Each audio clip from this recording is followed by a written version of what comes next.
Today's episode is brought to you by Alexandra Park BJJ. Brazilian Jiu-Jitsu is a full-contact martial art and combat sport that was developed in Brazil in the 20th century.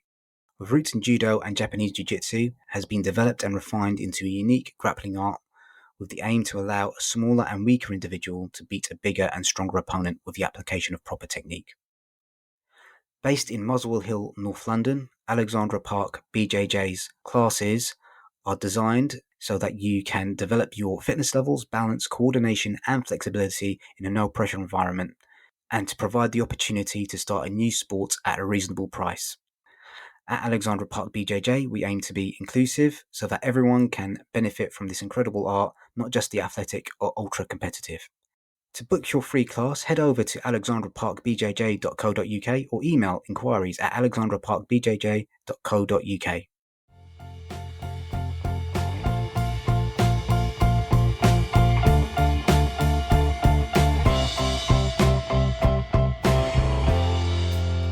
Welcome to Audiobookish, an audiobook review and discussion podcast looking at audiobooks both big and small, as well as radio plays, narrative podcasts, anything audiobook-ish. This podcast may contain spoilers, rants, curse words, mispronunciations of names and places, and more.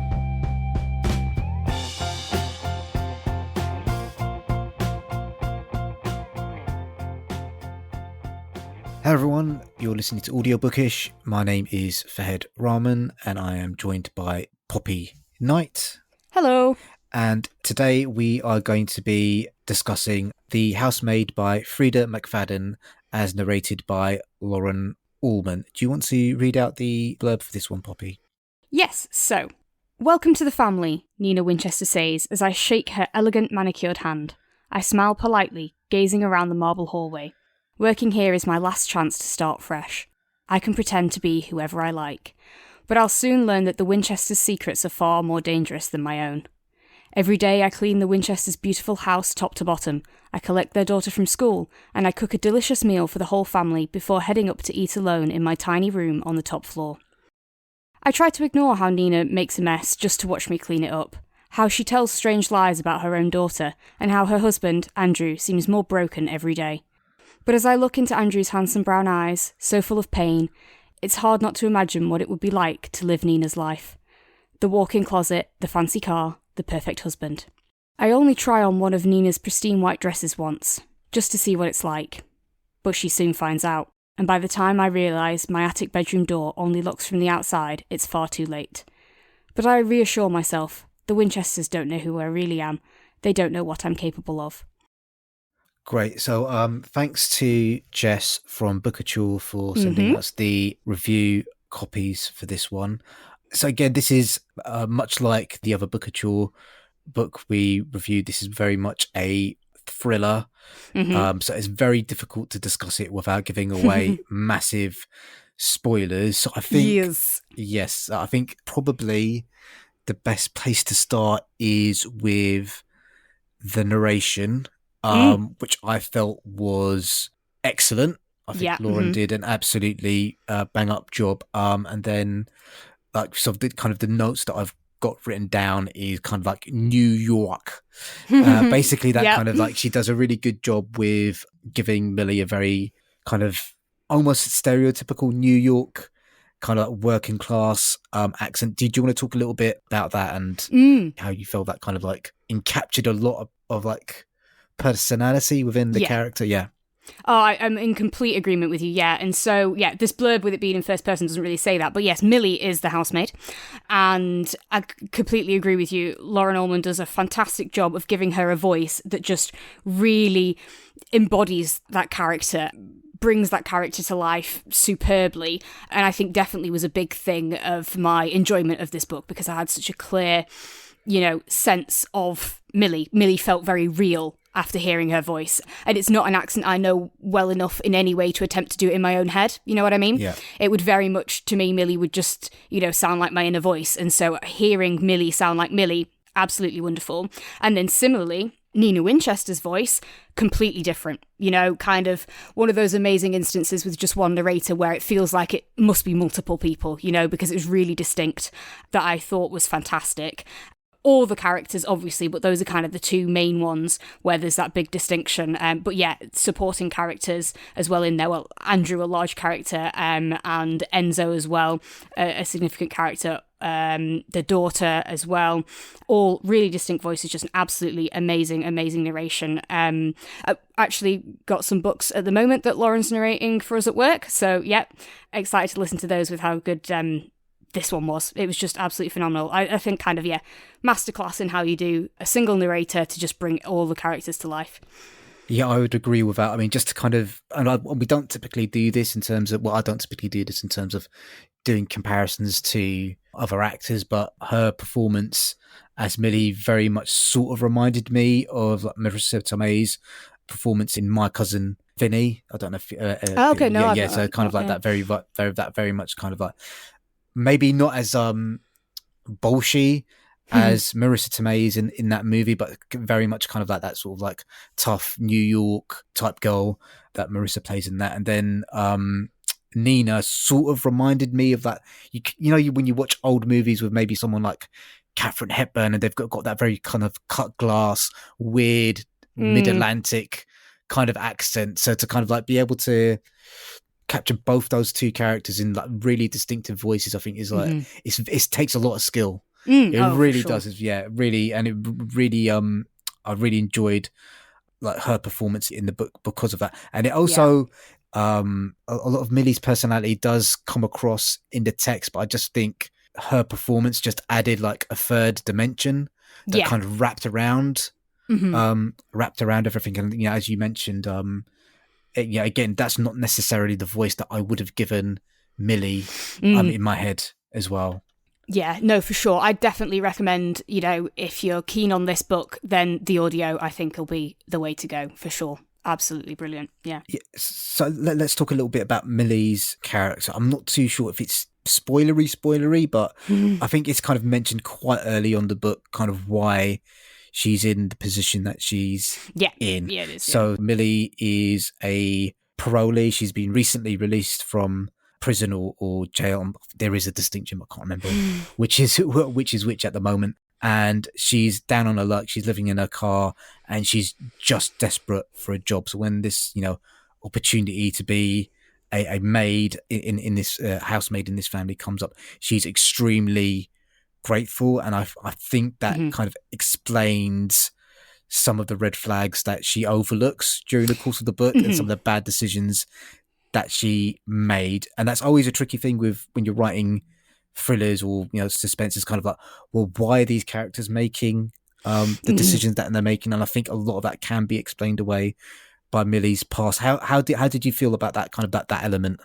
Yeah, I thought it was really good, that setup, that idea of her being trapped in this circumstance, you know, putting up with more shit from Nina than anyone else would, kind of thing. And the vulnerable position that puts her in, I think, serves both really well the plot, and then also, you know, I think it does a good job of highlighting how rubbish that is, you know, how being on parole puts people in such difficult circumstances, and you know how the systems really aren't there for rehabilitating people after they've been imprisoned and stuff like that. So no, I thought it did, as you say, a good job of that, making a way to put her in those stressful, tense thriller situations with logical reason behind it. I think the book as a whole does it really well of kind of fending off those listener questions of, but why didn't they just do that? And why didn't they just do that? You know, it kind of covers its bases quite well and explains why people are in the situations that they're in,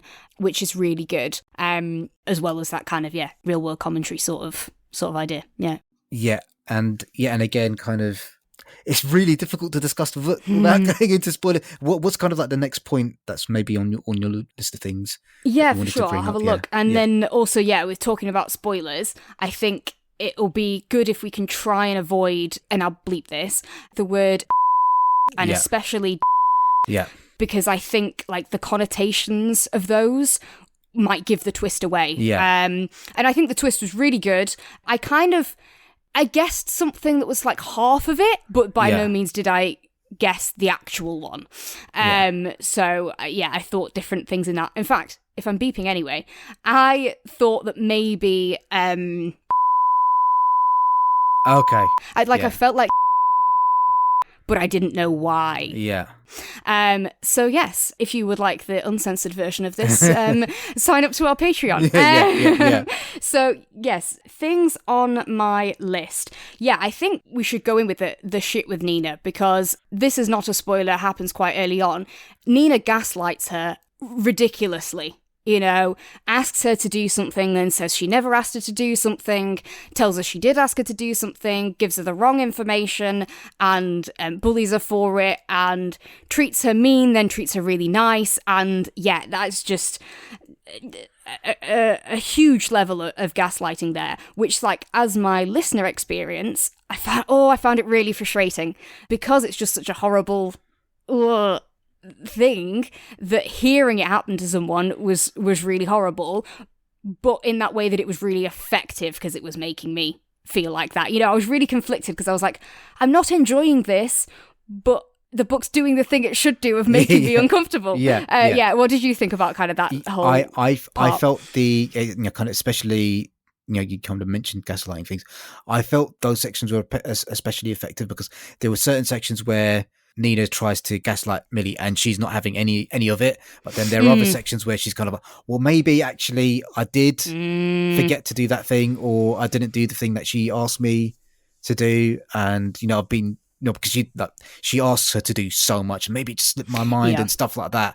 So it's kind of, I felt that was kind of especially effective. There's one particular section with peanut butter, which becomes very relevant later on in the story, that I thought was a really good use of that as well. And we haven't kind of mentioned Nina's daughter. Cecilia is another character in the book that doesn't come across particularly well in the early sections. She comes up as very much a very spoilt, rich brat, and that kind of adds another level of stress to Millie's life, because she has to kind of like make sure she stays on the right side of this child that's just treating her absolutely appallingly. So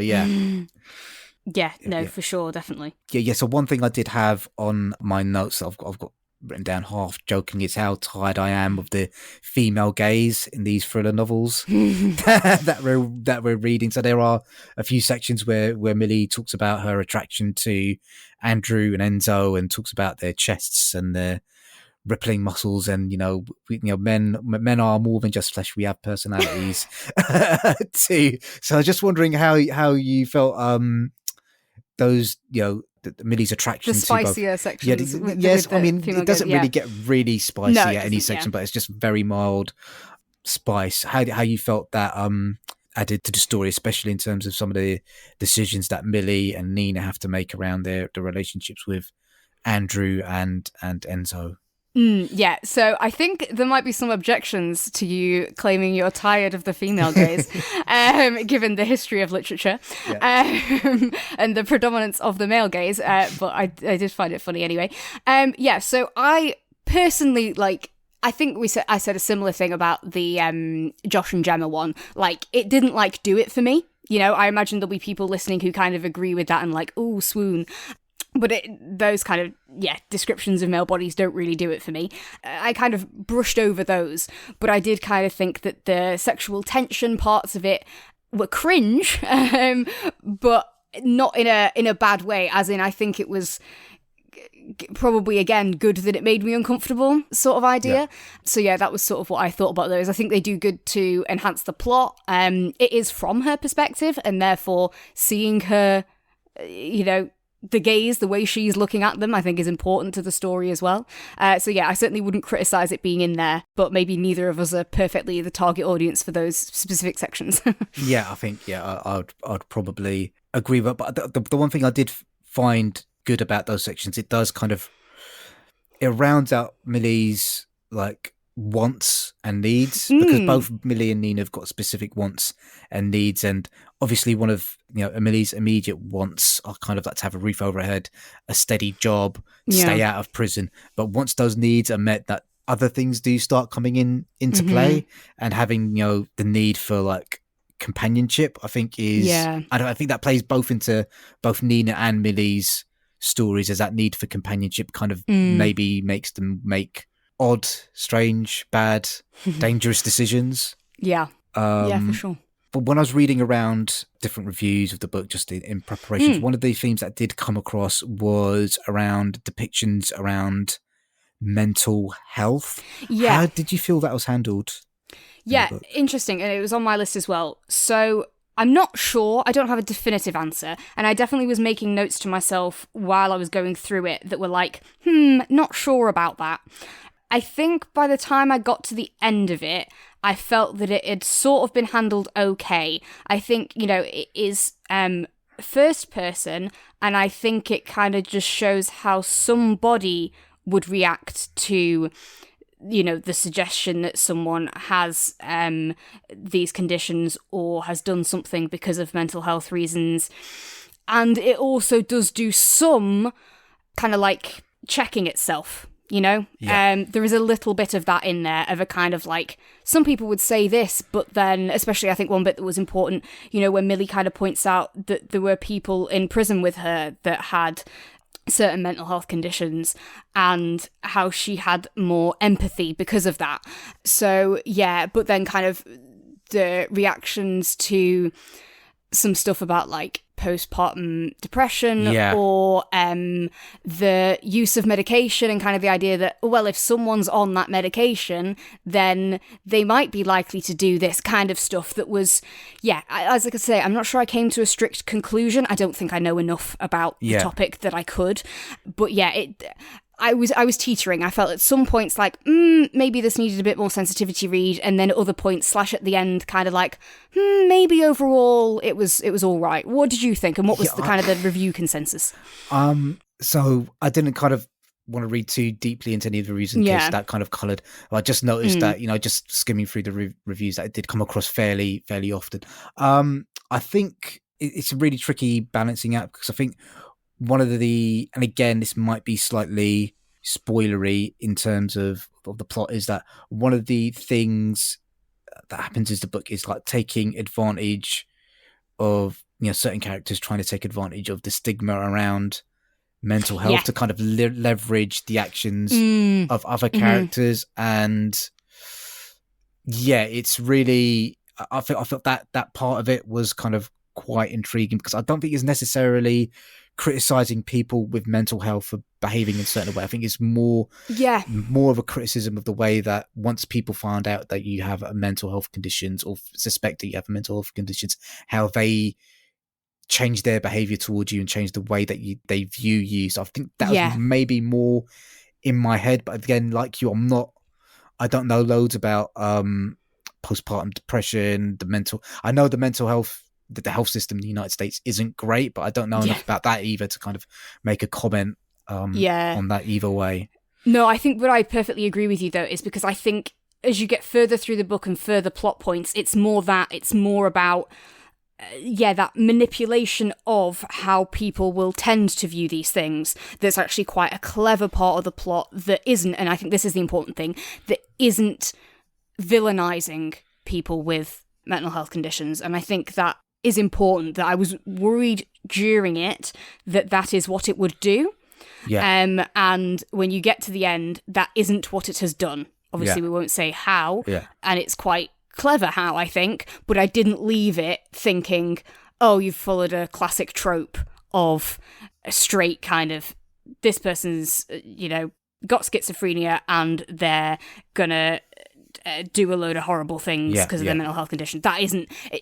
I worried for a second that was where it was going to go, and that isn't where it goes. So, I think I agree with you on that. Okay, and then kind of the last note that I've got on here is... Oh, this might be a really big spoiler. I don't know if we can raise this or not. So the book is told from multiple points of perspective. Would you have liked more perspectives from the book from certain characters, or do you think that having the perspective we had was like a good enough way of telling the story? Yeah, no, I think actually I thought it was fab. I thought it was really well balanced. You kind of have a perspective shift right at the twist, which I thought was good. Yeah. And then there were a few specific chapters where I thought the timing of the perspective shift was perfect. Yeah. So, yeah, no, I think definitely that worked really well. And certainly, if you want to directly compare to my criticisms of that same technique in The Doctor's Wife, I thought it did much this better one in here. was Absolutely. so much better. Yeah, for sure. And I liked as well how, partly with that perspective shift and the twist timing and stuff, we also spend a long time, through natural curiosity, as much as you can want to not, wondering why Millie was in prison. And that kind of being revealed when it is at the twist, I thought was really good. It keeps you it teases you for a while, and then it does give you satisfaction in it, and really makes you see the plot in a different way and moves the plot along. And by doing it with the perspective shift, I thought was really, really good. Yeah, did you agree? Yeah, I agree. I felt the characters that they did give perspectives to, or point of view chapters to, were the right characters, and I don't really think I needed to hear the inner workings of anyone else's kind of like inner workings. And kind of the other thing that I really liked about the way that the story is told, one of the criticisms I think both of us had with The Doctor's Wife was that kind of like sometimes the characters would kind of be telling, kind of saying instead of showing.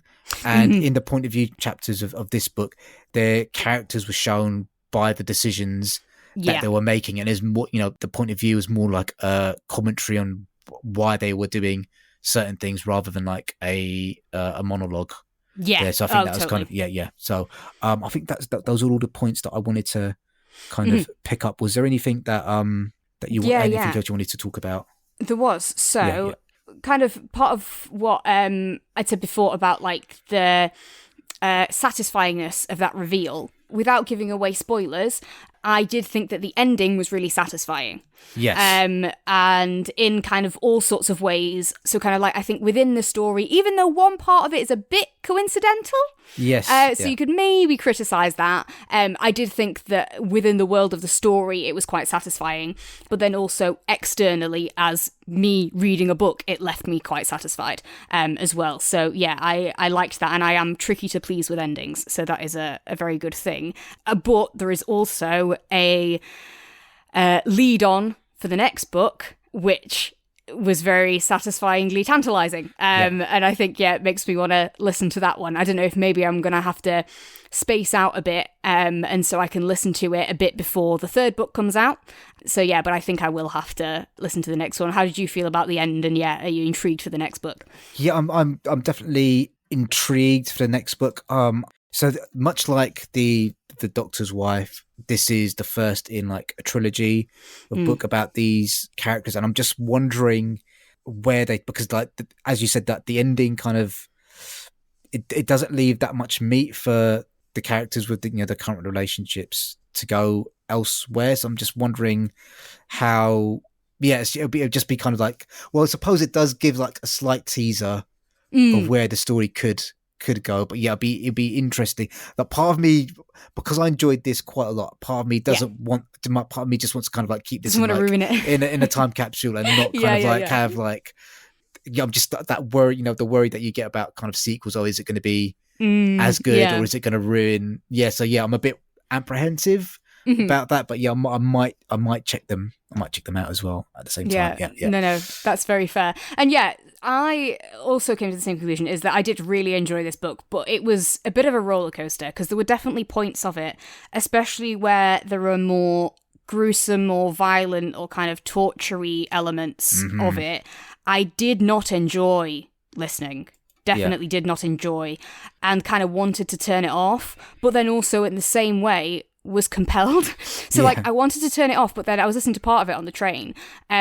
Wanted to turn it off, but then I was getting off the train and was walking to my partner coming picking me up, and was walking a bit slow because I wanted to finish the chapter before I got in the car and had to turn it off. So I think it was, again, a bit like what I was saying with the gaslighting stuff, in that I didn't enjoy the feeling it gave me while I was in it, but like afterwards I really respected that the book made me feel that way. Yeah. And I think, you know, if you enjoy thrillers, then you enjoy that feeling, and therefore this book is a really good example of it and did it really well. And I thought, like, when I was in the moment, I felt like that section was going on for too long. Yeah. But actually, when I came out of it and was like, retrospectively, that was the perfect length of time for it to have the impact on the plot, but without dwelling in it for too long, and actually was just perfect. So yeah, while I was listening to the book, I'm not sure I was enjoying it, but now I've come away from it. Overall, I think I really did enjoy it, and certainly think it's a very good example of a thriller. It was really good. I would recommend. Yeah. Yeah, I would kind of highly recommend this as well. I think it is. We talked quite a lot about the performance of the narrator. I think it's actually pretty well written as well. I think it's you know, there are certain turns of phrases that and I need to do a better job of kind of writing down sentences that I like in audiobooks. But yeah, there are kind of certain sentences that do jump off like the page, especially the way that they're performed. So yeah, it's so again, highly recommended. And I think maybe you gave this book maybe the highest praise that you can in terms of, like, you know, it made you slow down on a journey to get somewhere. And there's not a lot of books that can kind of do that. I mean, I'm quite disciplined about kind of like, you know, switching off the audio as soon as I get off a train or head into the office. For you to kind of slow down to try and get a chapter in before your boyfriend picks up, if it's pretty high praise. Praise really. So yeah, once again, thank you to Jess and Bookouture for sending us a review copy of The Housemaid. I think we both really enjoyed it. Yeah. Thanks once again, everyone, for listening. If you want to get in touch, you can get in touch with us by email. That's audiobookishpod@gmail.com. We're on social media at AudioBookishPod. We've got a Patreon and a Ko-fi account, and obviously there's the link to our tip jar in the episode description. Thanks, everyone. See you later. Bye. Bye. Bye.